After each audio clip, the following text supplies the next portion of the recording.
Another huge issue for a lot of people who are on the streets and who are living homeless is profiling and harassment by police officers. A lot of more neutral laws tend to be enforced more vigorously against the homeless community than they would, say, somebody who looks like a middle-class tax-paying voter. These include things like liquor laws, somebody who everybody drives and they're having a nice wedding and they have wine and champagne and booze at a pavilion in a park is not going to get a drinking in the park ticket. But a homeless man with a beer definitely will. And we recognize this as a major problem. It made one of our 4 demands with Housing First was homelessness is not a crime. And we combat that in a number of different ways. We passed out Know Your Rights flyers that we gave to people, so they would know their rights when dealing with police, when they have to talk to police, when they don't have to talk to police, when they consent to it, how and when they should, if they ever consent to a search. And this helped, people understand their basic rights, which was a first line kind of tool to prevent police abuse and police harassment. And things have really gotten a lot better since the tent slashing case. Last year, officers went to a homeless camp, slashed up the tent, slashed up bike tires, did all this stuff. They were eventually fired from a complaint we filed. And an insight was given also into the station's former policies of how to deal with homeless people. Previous incidences involving pepper spray and other forms of abuse were brought up in light of that case. And the police have really turned a corner around here. They've embraced Colorado Springs' model and have formed a homeless outreach team that kind of overlooks the petty charges that people are breaking all the time. Stepping off the curb too abruptly used to be a favorite of the police officers. Smoking in the park is a crime and used to be a favorite of police officers. But now they'll seem to be overlooked and enforced more fairly. And the homeless outreach team actually really works hard with finding people places that they can be placed into assisted living or into a rehab. Unfortunately, there's no rehab here, so they have to find a place somewhere outside of our community to place these people. But they've turned the corner. They've said out loud that we cannot arrest our way out of homelessness, and starting to see that the police and the city have slowly become more open to the ideas we present. As an example, the police recently put this document in a city minutes. This is a Department of Justice document on how to deal with homeless camps. In this document, they list the most effective strategies first and the least effective second, descending order, sorry.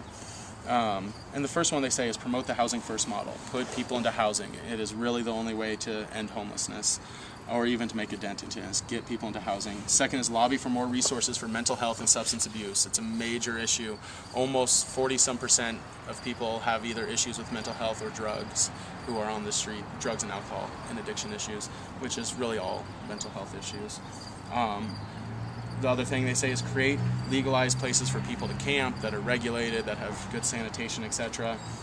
But they also, from our point of view, encourage some other ones that are pretty funny and we disagree with. One is deploying water sprinklers in parks to chase homeless people out of parks the city doesn't want them hanging out in. Putting sprinklers on buildings so you can spray unwanted, loitering homeless people from inside your business. Removing and altering street furniture. They mean pulling out park benches, putting spikes on garden planters so people can't sit down. Restricting or banning public feeding of transients in parks to make it a crime to feed a person, a fellow human being in America. Make it a crime. Divert public donations, campaigns that tell people don't give supplies and money to homeless people, give them instead to the charities. Clearly, that logic would be great if we had 800 beds of shelter, which would match the number of homeless people we have, but we only have 200.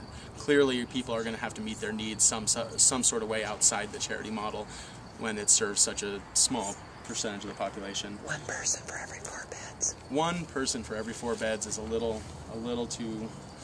It isn't doing that much. That means 3 out of 4 people are looking for some sort of other way to survive.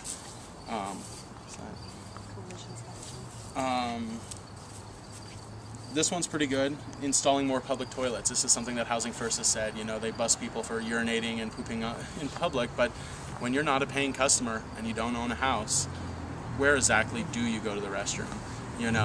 And in this city, they've locked the restrooms in winter in public parks and the ones downtown, and they're moving to keeping them open in the winter, which is,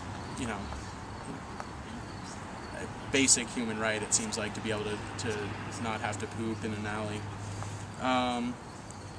This next one's pretty good. Opening a day resource center where people can shower, wash their clothes, look for a job, etc. Potentially connect with a service that would get them into a house.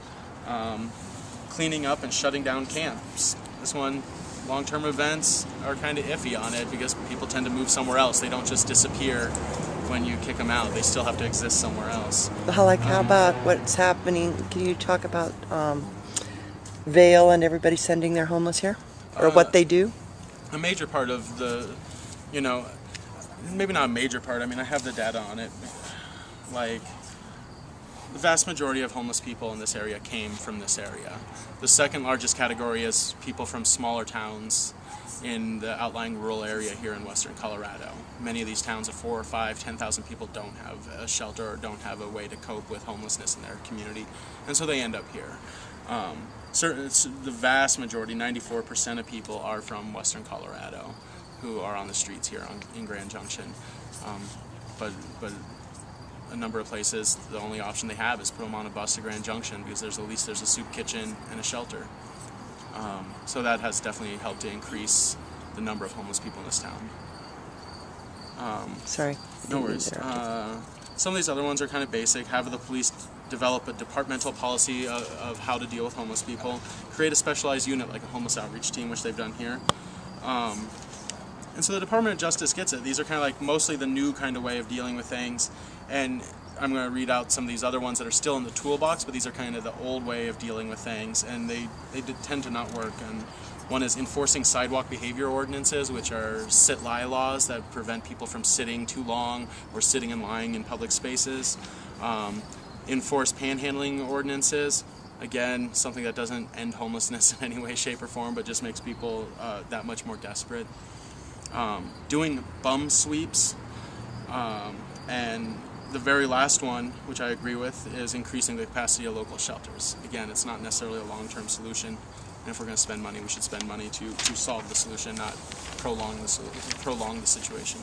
We need to solve the situation.